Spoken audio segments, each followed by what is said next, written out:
Bueno, el último informe del Centro de Estudios Económicos y Sociales Scalabrini Ortiz han determinado este titular: crecimiento dispar con deterioro laboral. Para hablar un poco acerca de este último informe, tenemos del otro lado de la línea ahí que nos atiende muy amablemente esta tarde. Él es Andrés Aciaín, el presidente del CESO. ¿Qué tal, Andrés? ¿Cómo te va? Hola, ¿qué tal? ¿Cómo les va? Bueno, Andrés, contanos un poco y contarle a la audiencia de qué viene, qué han determinado fehacientemente los números al respecto de algo que el gobierno viene anunciando con bombos y platillos por parte del INDEC de la baja de la pobreza en la Argentina. Mira, nosotros lo que vemos es que el gobierno está tomando algunos indicadores dudosos para presentar un panorama social que no se corresponde con la realidad.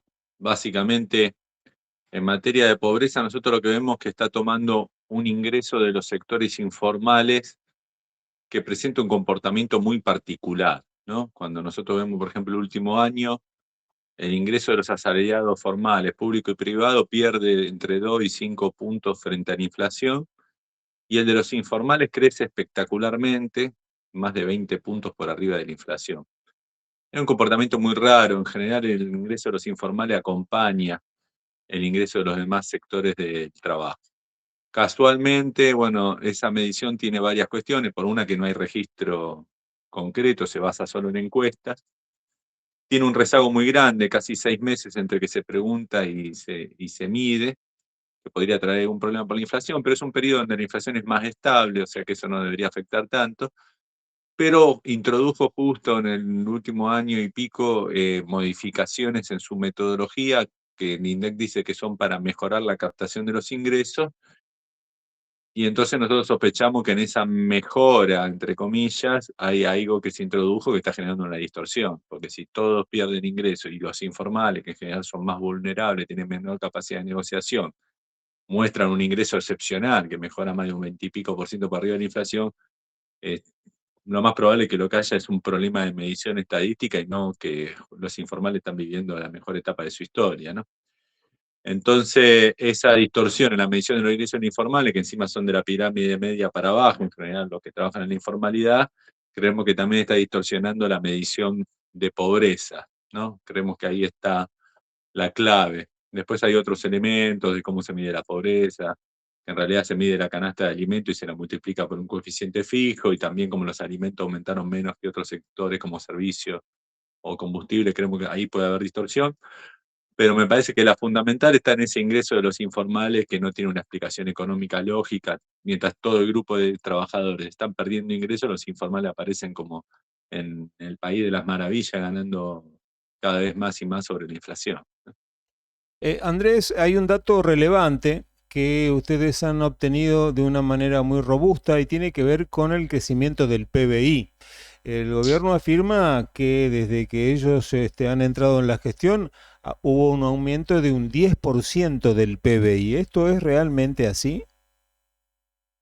No, no, mira, eso es también otra medición rebuscada. En este caso fue Sturzenegger. Tomó un índice de actividad que es mensual, que no es el de PBI, es una aproximación, se llama EMAE. La tomó como base diciembre de 2023, o sea, no antes de asumir ellos, sino después de asumir, cuando lo evaluaron, que es la profundización y la máxima caída que generó la actividad después que ya venía decayendo en 2023. ¿Se acuerdan? Un año electoral muy complicado, con corridas, presiones. Después de eso asume Milei, pega una devaluación y la economía se va al tacho, y toma ese fondo del tacho generado por la propia gestión Milei y compara el nivel del último mes con ese, y crece un 10%, que en realidad es menos, 9 y pico, digamos. Él toma también la serie mal, digamos, y dice 10%. Y es una medición que no se hace así.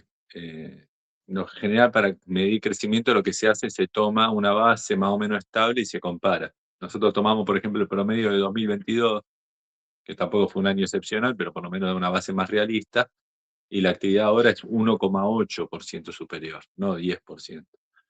y ese 1,8 también está influenciado, entre otras cosas, por un crecimiento basado en la disminución de los subsidios, que figura como una expansión por una cuestión estadística, se mide subsidios, menos impuestos, y esto explica una parte muy grande de ese 1,8% de crecimiento, con lo que te quiero decir que en realidad a nivel productivo la economía más bien se encuentra estancada a un nivel similar al de 2022, con un comportamiento muy dispar de sus componentes. Básicamente crecieron las actividades primarias, agro, hidrocarburos, minería, el agro también por una cuestión de que hubo una sequía muy grande en 2023, entonces la comparación se ve un crecimiento fuerte, y caen básicamente manufactura y construcción, ¿no? Afectadas por el mercado interno, por la parálisis de la obra pública y por la competencia de la importación.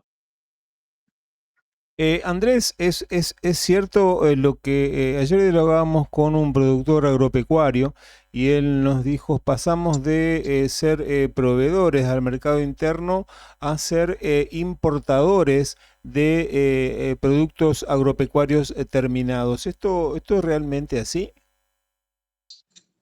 Mira, lo que está pasando es que nosotros estamos vendiendo algunos productos al mercado externo y estamos importando otros, especialmente de Brasil, ¿no?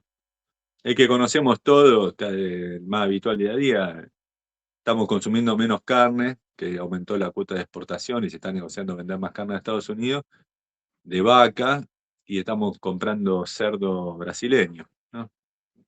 Estamos viendo todo cada vez que vamos a la carnicería, esos cortes ya vienen envasados y precongelados de bondiola y otros cortes, son todo de importación de Brasil. Entonces hay una sustitución. Estamos vendiendo algunos productos al exterior y estamos importando más productos también, incluso agrícolas, de países vecinos a un precio más barato, ¿no? Eso sí se está viendo mucho. En cuanto a la informalidad y a los trabajadores formales, ¿cómo están, qué han relevado, Andrés? Bueno, un poco lo que yo te decía. Por un lado, que la Ujú. medición del ingreso de los informales está mal, está sesgada hacia arriba, un incremento increíble, como si estuvieran viviendo una etapa mejor que nunca en su historia. Cuando vos ves, cada vez que te subís a un Uber, se están quejando de que cada vez ganan menos, ¿no? Porque entran más, los que pierden el trabajo informal se van a la informalidad, compiten y están deteriorando el ingreso en el sector informal. Las estadísticas muestran cualquier otra cosa, esto es lo que hablábamos antes, y se ve un crecimiento de la informalidad, no muy pronunciado, pero fuerte, digamos 1,5 puntos, 2, más o menos en toda la etapa gestión Milei, pasó del 41 y pico al 43%, más o menos, el nivel de informalidad de los trabajadores. Y la otra cosa que vemos es que cada vez más gente complementa el trabajo, ¿no? Tenía su ocupación por ahí incluso en el sector formal, pero changuea y mete alguna actividad extra para tratar de completar ingresos, ¿no? Eso también se está viendo, el incremento de la cantidad de empleos por trabajador. Esto también implica y explica un poco la caída, ¿no?, de la gran cantidad de personas que han tenido su monotributo social y ha aumentado un poco los monotributistas y los autónomos, ¿no? Eso es otra cuestión, eso tiene Ujú, que ver con el fin del potenciar claro. y, y, eh, y el fin del monotributo social. El gobierno dice que las pérdidas de puestos de trabajo en realidad no existen y son todas por este efecto. Nosotros mostramos que no. Este efecto es importante, pero en concreto hay una pérdida de 270.000 puestos de trabajo formales, que a contramano del discurso oficial son 200.000 en el sector privado y 70.000 en el sector público. Es decir, que el ajuste más grande y la pérdida de trabajo, de puestos de trabajo más fuerte se dio en el sector privado formal, seguido por el estatal. Y en paralelo hay una caída muy grande en el monotributo social y un incremento de monotributistas y cuentapropismo, que nosotros entendemos que puede ser gente que estaba con el monotributo social, que lo fue perdiendo, después se inició alguna changa, alguna actividad y se anotó en la otra. También hay un proceso, nosotros creemos, de sectores formales que pasan a la informalidad en el mismo puesto de trabajo, que tiene que ver con empresas de crisis que dejan de hacer los aportes de los trabajadores, algo muy habitual en momentos de crisis.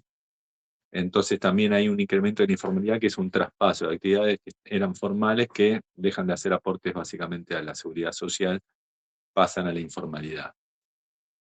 Andrés, ¿cómo están viendo ustedes el hecho de los cierres de muchas pymes y el cambio de figura que han tenido muchos empresarios pymes de reconversión del hecho de decir, antes de producir, bueno, importan y venden. Esto es más o menos un fenómeno que lo están viendo. Sí, esto es una consecuencia buscada, digamos, del programa económico, cuando nos dicen los distintos funcionarios del gobierno, es más barata la ropa afuera, es más barato traer esto de afuera, es más barata las ruedas de afuera, es más barato de afuera, es más barato de afuera, y fomenta la importación a un dólar apreciado, firma tratados de libre comercio totalmente asimétricos como el que quieren firmar con Estados Unidos, donde nos abrimos en todos los sectores y ellos no se abren en ninguno. Bueno, este tipo de política de fomento de la importación obviamente lastima a los sectores productivos y los empresarios lo que hacen es cerrar las ramas productivas y mantienen la comercialización y sustituyen la producción local por importada, ¿no? Eso es básicamente una estrategia de supervivencia empresarial. ¿Cuál es el punto crítico? Es que se pierden puestos de trabajo en el camino, porque lo que se deja de fabricar acá son menos puestos de trabajo. Andrés, y con respecto a los grandes monstruos que mueven la economía argentina, yo digo, bueno, se fue Fate, hay que asustarse, ¿no? Porque dijo, bueno, acá ya no puedo más, me voy a otro lado, va a seguir estando, es decir, esos enormes monstruos económicos, ¿van a seguir estando acá en Argentina? Mira, nosotros lo que vemos es que si bien las empresas caen más las chiquitas que las grandes, porque la tasa de caída de las chiquitas, no me acuerdo ahora el número, pero ponerle que era 7-8%, en cambio las medianas grandes caen un 5, un 4, 3% en términos de cierre de establecimientos. Esto con las estadísticas de la aseguradora de riesgo del trabajo, lo seguimos. Eh, lo que vemos es, chica y grande, estamos hablando de cantidad de empleados, ¿no? Sí. Hasta 5 empleados son las que más se destruyen, las otras menos, pero son más grandes, tienen más empleados. Igual están cayendo todos los tamaños de empresas. Está afectando a todos los sectores, incluso los más grandes. Viste el caso de FATE, vemos el caso de Techin, con el tema de la sustitución de tubos locales por tubos hindú de la India. Bueno, es un proceso general, incluso el Tratado de Libre Comercio con los Estados Unidos, con la posibilidad de afectar a los laboratorios nacionales. Bueno, hay pujas y negociaciones en cada sector porque también, podemos decir, gran parte del círculo rojo está viendo afectado y esto lo vemos en la confrontación, ¿no? De Milei con Madanes, Milei con Pablo Roca. Bueno, estamos hablando de un gobierno que se apoya más que nada en la embajada norteamericana y en apoyos internacionales, incluso más que en el apoyo inicial que tuvo de muchos grupos concentrados locales, ¿no? Andrés, tiene mucho que ver el desenlace de la guerra que se está estableciendo en Medio Oriente. ¿Nos afecta? ¿Cómo nos puede llegar a afectar el resultado de esa guerra? Bueno, mientras no caiga ningún bombazo por acá, digamos, los impactos más que nada son en materia de inflacionaria por un lado, porque hay una suba de los combustibles y las materias primas. Esto probablemente el programa económico ya hace un año que no puede bajar la inflación, probablemente en los próximos meses esto continúe, incluso pueda subir un poquito por el impacto internacional. Eso desde el primer punto. Después hay que ver si se extiende la guerra, en cómo puede afectar el comercio internacional y a partir de eso a nosotros. Pero para ahora el impacto más probable, al menos en el corto plazo, es que va a generar que la inflación, lejos de bajar, se acelere un poquito en los próximos meses.